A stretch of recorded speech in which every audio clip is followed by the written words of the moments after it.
Bonsoir chez vous, mesdames, messieurs. Très heureuse de vous retrouver pour ce nouveau numéro de votre émission. Une émission qui va élaborer, bien évidemment, comme d'habitude, divers sujets d'actualité. Mais aujourd'hui, une grande partie de cette émission sera consacrée à la justice internationale, mais aussi nationale. Et pour ce donc, nous avons invité sur ce plateau un maître, où notre regard de ce soir s'est rapporté sur un maître avocat. Il s'appelle Maître Georges Kapiamba. Il est président de l'association congolaise pour l'accès à la justice, c'est bien cela. Exact. Bonsoir, maître, comment allez-vous? Ça va, merci madame pour l'invitation dans cette émission. Oui, vous êtes passé dans cette émission quand même il y a plus ou moins une année maintenant, bientôt une année. Oui, ça fait longtemps. Oui, quels sont les échos? Alors, les échos sur le plan de la justice, fonctionnement de la justice, respect des droits de l'homme, les échos sont toujours mauvais parce que nous avons toujours les mêmes préoccupations depuis des années qui ne s'améliorent pas. Il n'y a pas d'engagement assez fort. Ça ne s'améliore pas par manque de preuves de volonté de la part du gouvernement ou de la majorité au pouvoir actuel, du système Kabila. Oui, mais le gouvernement est constitué de cette majorité. Nous considérons que leur politique dans cette matière ne nous rassure pas, qu'il faut absolument qu'il y ait des rectificatifs. Sinon, si ça continue comme ça, nous risquons de payer un lourd tribut dans les années à venir. Alors, dans votre niveau, qu'est-ce que vous faites aujourd'hui pour aider justement ce gouvernement à prendre ses responsabilités en main pour l'amélioration de l'appareil judiciaire? Alors, nous faisons beaucoup de choses. Nous faisons d'abord le monitoring qui nous permet de surveiller, vérifier le fonctionnement des institutions qui ont à charge la protection et la défense des droits de l'homme, principalement la justice. Et nous observons aussi la manière dont les parlements conduit ces missions dans le même cadre, mais de la manière aussi dont le gouvernement s'acquitte de ses obligations qui consistent principalement à doter la justice des moyens qu'il faut pour qu'elle soit en mesure d'accomplir aussi ses obligations. Vous avez parlé de l'institution Parlement, on va prendre l'Assemblée nationale, un député a été arrêté, vous êtes au courant de cela. Comment avez-vous jugé cela aujourd'hui? Pensez-vous que son immunité a été violée ou a été respectée ou il a dépassé les bornes? En fait, il s'agit de quel député? Parce que je sais que nous avons... On parle du député qui a été dernièrement du MSR, de la majorité présidentielle. Ok, oui. Voilà. Oui, parce qu'en dehors de celui-là, nous avons appris aussi le cas du député Moulumba, qui serait de PPRD, qui aurait été arrêté, tabassé même par les policiers, dont la suite est inconnue jusqu'à ce jour. Donc, c'est un autre cas qui s'ajoute. Pour l'ensemble, justement, de ces cas... oui. C'est très préoccupant. Dans l'ensemble, tout reste préoccupant parce qu'on ne sent pas un effort du côté du gouvernement, de l'ensemble des services qui doivent concourir à protéger les droits des citoyens, qu'il soit un citoyen doté d'un pouvoir de l'État ou un citoyen en général ordinaire, de manière à rassurer les gens. Et la justice n'arrive pas aussi à imposer cet équilibre dans la société, parce que la justice est là pour éviter des abus d'un des pouvoirs dans la société et surtout du gouvernement ou de ses services. Mais nous sentons que sur le terrain, rien n'est fait dans ce sens-là. Mais justement, la CAGE est là aussi pour ça, accès à la justice. Est-ce qu'il faudrait qu'on puisse mener des démarches dans le sens de vous contacter, de prendre contact avec vous, de vous exposer ce problème pour que vous puissiez réagir à suffisance, ou vous imprégnez des situations sans qu'on puisse... Non, dès que nous sommes mis au courant par les différents canaux, généralement, ce sont des journalistes qui nous contactent, qui nous donnent les informations, et nous prenons aussi des contacts avec les victimes ou les membres de leur famille afin de nous enquérir davantage des détails, des circonstances. Et qu'est-ce que vous faites ensuite? Et ensuite, nous menons les plaidoyers, nous contactons les responsables des services pour comprendre les circonstances dans lesquelles les faits sont survenus. Généralement, c'est favorable pour vous? Est-ce que ces démarches aboutissent dans un sens positif? Oui, mais du côté principalement de la justice, c'est souvent des promesses, des engagements pour dire nous allons faire ceci, nous allons faire cela, mais qui sont jamais respectés parce que dans la pratique, rien n'est fait. Donc c'est vraiment préoccupant. Justement, dans ce cas de député, il y a eu violation d'immunité parce qu'un député, justement, est couvert de son immunité parlementaire. Qu'est-ce qui s'est passé là, vous qui êtes avocat? Alors, nous avons appris que du côté de la justice, de l'accusation, c'est-à-dire la police ainsi que le parquet, ils ont justifié l'arrestation notamment du député de Goma, Moïndo Zangi, au fait qu'il s'agissait d'un cas de flagrance pour lequel la loi n'impose pas préalablement la levée de son immunité parlementaire. Mais la CAJ, nous avons fait un communiqué de presse après son procès qui nous a beaucoup déçu, le procès à la Cour suprême, pour relever que les conditions de son arrestation n'avaient pas respecté les garanties reconnues à tout citoyen lorsque il est interpellé, parce qu'il a été pris au sortir de son émission à Goma, où il passait dans un débat à la chaîne Kivu Avenir, et il a été pris brutalement, et tous les effets qui étaient sur lui, notamment les téléphones, lui ont été ravis. On ne lui a pas donné la possibilité d'informer les membres de sa famille, ni d'appeler son avocat pour ne fût-ce que le prévenir qu'il venait d'être interpellé par des services qui se sont identifiés en tant que tels, et que ces services étaient porteurs d'un document régulier tel que imposé par nos lois. Et de Goma, il a été acheminé à Kinshasa, dans des conditions aussi qui ont violé les droits fondamentaux reconnus à un citoyen, parce que selon les informations que nous avons vérifiées auprès de lui comme auprès de ses avocats, il a été acheminé à Kinshasa sous menottes. C'est inadmissible dans un État qui se dit être démocratique et un État de droit. Mais justement, c'est inacceptable. La République démocratique du Congo, comparément à d'autres pays africains, est-ce que vous sentez qu'il y a une bonne justice ou aujourd'hui nous avons vraiment un écart considérable? Non, il y a beaucoup de recul par rapport à d'autres pays tels que le Kenya, le Sénégal, le Ghana. Il y a énormément de recul dans notre pays, la RDC, sur ce plan-là, parce que quand vous prenez seulement ces cas-là, plus celui des jeunes d'Yomindonga, là, vous allez constater finalement que le parquet général de la République, c'est aujourd'hui arrogé, où c'est donné beaucoup de pouvoir à telle enseigne que nous nous posons la question, nous en tant qu'organisation de défense des droits de l'homme dans le domaine de la justice, si la Cour suprême a encore de la place.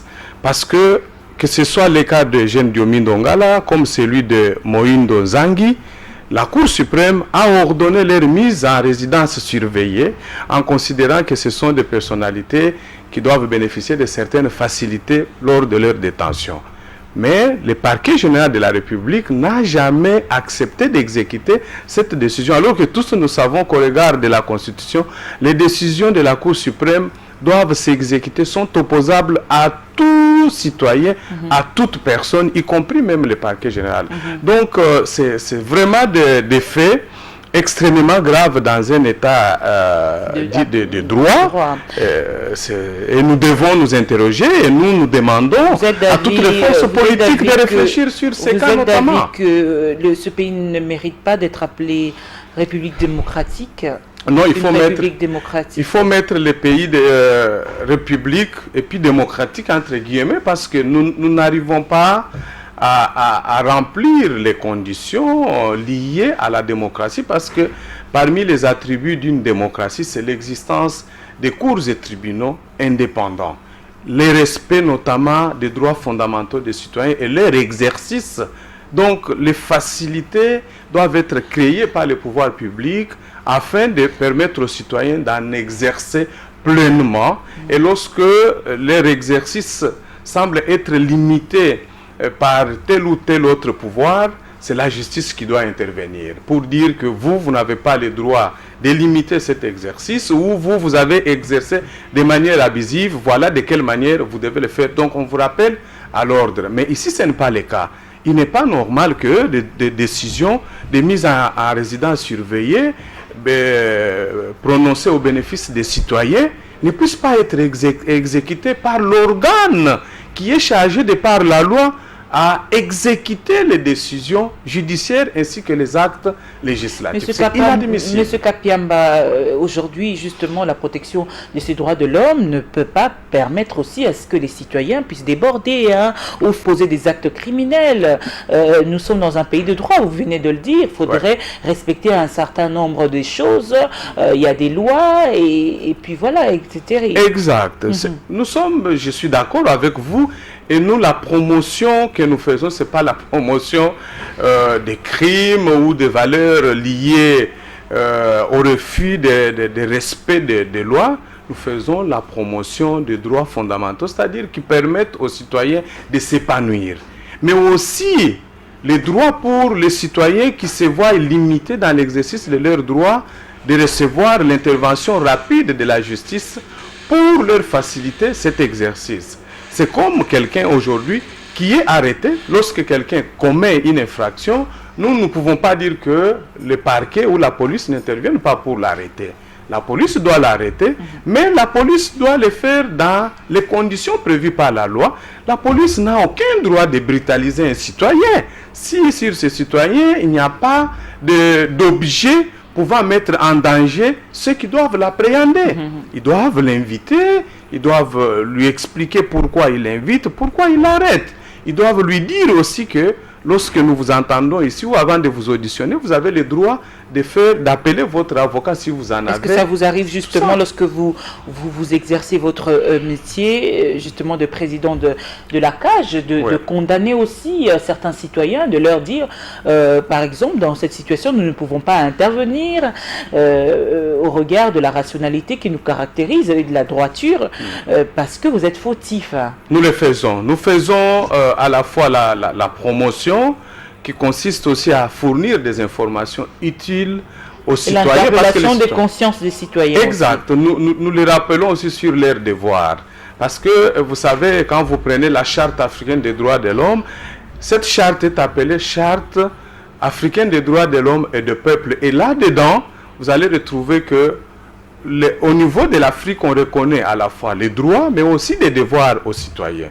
Donc, les citoyens n'ont aucun droit de pouvoir, par exemple, se réveiller un matin et prendre des objets, soit des moellons ou des briques, mettre sur la voie publique pour empêcher que les autres ne puissent pas y circuler, ou aller casser les maisons des autres lorsqu'il est touché dans son intégrité. Les citoyens doivent savoir qu'ils doivent porter plainte auprès des services compétents. Mais lorsqu'ils portent cette plainte, c'est là où il y a le problème et c'est ce que nous surveillons. Lorsqu'ils portent cette plainte, ils doivent trouver la porte ouverte, ils doivent trouver des citoyens qui sont engagés par l'État, payés par l'État avec l'argent des contribuables pour examiner sa plainte et rapidement rechercher les personnes qui sont considérées comme ses bourreaux. Mais lorsqu'on ne le fait pas à ce moment-là, l'État viole les droits fondamentaux des citoyens et les pousse même à recourir à la justice de vengeance. Vous êtes là pour permettre à ce que tout le monde puisse avoir accès à la justice. Une justice bien faite, c'est-à-dire d'une manière indirecte ou implicite, vous protégez le droit de l'homme en République démocratique du Congo. Jusqu'où pouvez-vous aller lorsque vous constatez que le gouvernement ne prend pas vraiment ses responsabilités en main, c'est-à-dire il n'y a pas une bonne justice dans un pays et lorsque vous essayez de contacter ce gouvernement pour dire que non, dans ce secteur-là, dans le secteur de la justice, rien ne marche et que le gouvernement ne change pas comme vous l'avez constaté et qu'il n'y a pas d'avancée significative, jusqu'où pouvez-vous aller? Alors, jusqu'où nous pouvons aller, d'abord, ce que nous faisons, c'est dans le cadre du partenariat avec les institutions de l'État, c'est de maintenir toujours le dialogue, discussion, plaidoyer, insister, et nous insistons soit par des lettres. Quand il n'y a pas de changement, quand il n'y a pas de changement, nous encourageons généralement les victimes de cette situation à recourir à d'autres mécanismes au niveau régional ou au niveau international, notamment à la Commission africaine des droits de l'homme. Mais lorsqu'ils n'ont pas ces capacités-là, justement, nous les accompagnons. Nous okay. les accompagnons. Nous les accompagnons de deux manières. D'abord, nous mettons à leur disposition notre expertise au niveau de l'organisation, où nous recourons à d'autres partenaires au niveau régional de l'Afrique ou au niveau international pour que nous puissions les soutenir, les assister dans ce processus-là de porter plainte contre la République démocratique du Congo auprès de la Commission africaine, parce que cet organe ici au niveau africain a eu la mission de tous les États africains de surveiller la mise en œuvre des droits et libertés des citoyens à travers toute l'Afrique. Donc si ce n'est pas fait, cet organe peut rappeler l'État congolais. Lorsque vous atteignez justement ce niveau, qu'attendez-vous justement de la justice africaine pour qu'elle puisse peut-être faire quoi? Donner des sanctions à la République démocratique du Congo? Interpeller la République? Oui, interpeller. Qu'est-ce qui arrive? Interpeller, au niveau par exemple de la Commission, il y a possibilité pour que cet organe puisse saisir immédiatement le gouvernement congolais afin de lui dire que ce que vous faites ne rentre pas dans le cadre de vos obligations prises dans le cadre de la Charte africaine des droits de l'homme et des peuples. Vous avez accepté, vous, en adhérant à cette charte, de favoriser l'exercice des droits fondamentaux des citoyens. Je vous donne un cas encore, si je peux revenir sur le cas des députés. Quand nous prenons le cas aujourd'hui des jeunes Diomi Ndongala, il est détenu. Nous, la CAJ, nous ne pouvons pas nous interposer à l'action de la justice lorsqu'elle répond aux besoins ou aux objectifs de la justice. Mais ce que nous réclamons, c'est quoi? C'est que ces droits fondamentaux, notamment comme aujourd'hui, il est malade, gravement malade. Mais on n'accepte pas de les transférer dans une clinique spécialisée où il peut recevoir des soins pouvant être conforme à son état de santé. Donc à ce moment-là... Pensez-vous qu'il est sérieusement malade? Est-ce qu'on ne lui a pas fait des tests pour remarquer qu'il n'était pas très gravement malade? Ou on accepte de le voir mourir? Donc croupir dans une prison, ce n'est pas quand même normal. Alors, exact, c'est ça notre inquiétude. Et puis nous nous demandons si finalement le but de la justice, c'est de pouvoir arrêter absolument les gens et de les détenir dans des conditions qui ne sont pas compatibles avec leur état de santé. Ça, c'est inacceptable. Ce ne sont pas là le but d'une justice dans un pays. Donc, la justice, les magistrats doivent savoir que les citoyens, lorsque vous l'arrêtez, vous ne l'arrêtez pas pour précipiter sa mort ou le mettre dans des conditions qui peuvent entraîner sa mort. Vous devez juste limiter la liberté de mouvement, d'aller et de revenir. C'est ça même la signification d'une détention. Ce n'est pas pour occasionner dans ces citoyens-là des maladies qui peuvent mettre fin à sa mort. C'est la raison pour laquelle les règles minimales des Nations Unies, dont la RDC est membre, nous avons accepté ça, indiquent que lorsque quelqu'un est mis en détention, c'est-à-dire sa liberté d'aller et de revenir est limitée parce qu'il y a une enquête judiciaire en cours, il doit être pris des dispositions pour qu'il ait accès aux soins. On ne doit pas lui priver les soins. Quand on prive les soins, ça donne maintenant l'impression que l'action qui a été lancée contre lui rentre dans le cadre d'un acharnement. Or, quand c'est l'acharnement, ça sort alors du cadre